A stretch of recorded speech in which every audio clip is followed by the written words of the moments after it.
છેલ્લા ઘણા સમયથી આમ આદમી પાર્ટીના ધારાસભ્યો મુશ્કેલીમાં મુકાયા છે। એક બાજુ વિસાવદરના ગોપાલ ઇટાલિયા છે, એમને ભવ્ય વિજય મળ્યો, તો બીજી બાજુ ચૈતર વસાવા છે ડેડિયાપાડાના, તેમને જેલવાસ ભોગવવો પડ્યો।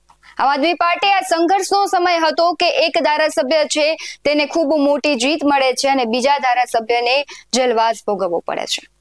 છેલ્લા ઘણા સમયથી કોર્ટમાં સુનાવણી થાય છે, પરંતુ ચૈતર વસાવા છે તેમને રાહત નથી મળતી અને આજે પણ 28 તારીખના રોજ ચૈતર વસાવાની મુશ્કેલીઓ વધે છે કે પછી ચૈતર વસાવા છે તે બહાર આવે છે, તેને લઈને આજે સુનાવણી થવાની છે।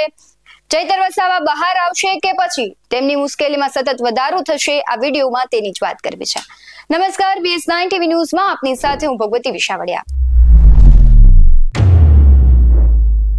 છેલ્લા ઘણા સમયથી ડેડિયાપાડા સતત ચર્ચામાં રહ્યું છે, કારણ કે ચૈતર વસાવા છે તે અત્યારે જેલમાં છે। જે પ્રમાણે આદિવાસી સમાજ છે ક્યાંક ને ક્યાંક રોષે ભરાયેલો જોવા મળ્યો હતો। આદિવાસી દિવસની ઉજવણી થઈ હતી, દિલ્હીથી જે આમ આદમી પાર્ટીના નેતાઓ આવ્યા હતા તેમણે સભાઓ કરી હતી, પરંતુ ખબર નહીં આ ષડયંત્રપૂર્વક કરવામાં આવેલું કાવતરું છે કે પછી ચૈતર વસાવાને ખરેખર હજુ પણ વધારે સજા ભોગવવી પડશે।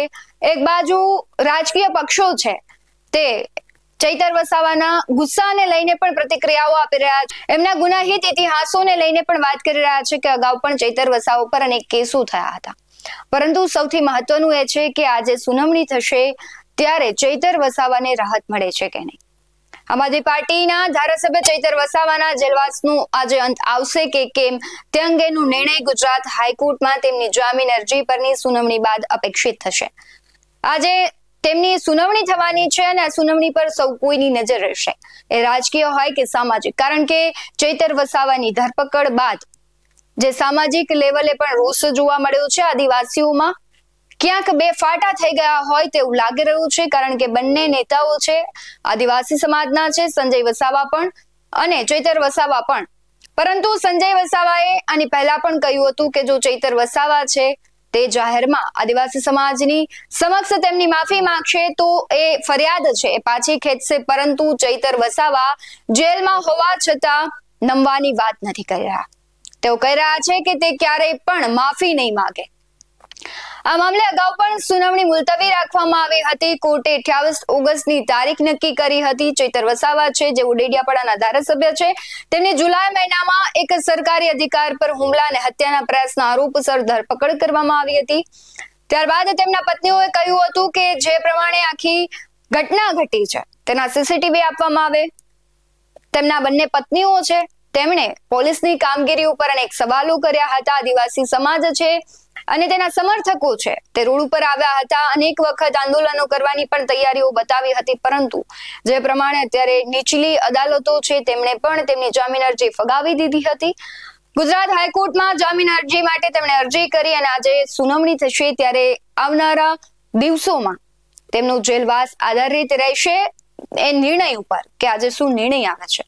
જો કોર્ટ જામીન મંજૂર કરે છે તો તેમના જેલમાંથી છૂટવાનો માર્ગ મોકળો થઈ શકે છે। જો કે જો જામીન અરજી ફગાવવામાં આવે છે અથવા સુનાવણી ફરી મુલતવી રાખવામાં આવે છે તો જેમ ચૈતર વસાવાનો જેલવાસ છે તે યથાવત રહેશે। કોર્ટનો ચુકાદો આવ્યા બાદ જ સ્પષ્ટ થશે કે ચૈતર વસાવાનો જેલવાસ આજે પૂર્ણ થશે કે નહીં। રાજકીય સમીકરણો છે ક્યાંક ને ક્યાંક અહીંયા કામ કરી રહ્યા છે।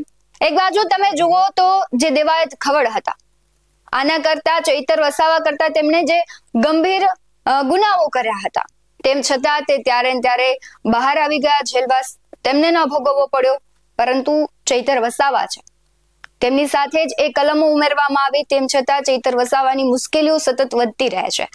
ત્યારે રાજકીય વિશ્લેષકોનું એવું કહેવું છે કે ક્યાંક ને ક્યાંક આમાં જો ચૈતર વસાવા બહાર આવે તો ફરી વખત મનરેગા કૌભાંડ છે તેને લઈને અનેક ખુલાસાઓ થઈ શકે છે, કારણ કે તે સતત મનરેગા કૌભાંડને લઈને લડી રહ્યા છે। તમને શું લાગી રહ્યું છે? ચૈતર વસાવા બહાર આવશે કે પછી એને હજુ જેલવાસ ભોગવવો પડશે? કમેન્ટ બોક્સમાં જરૂરથી જણાવજો।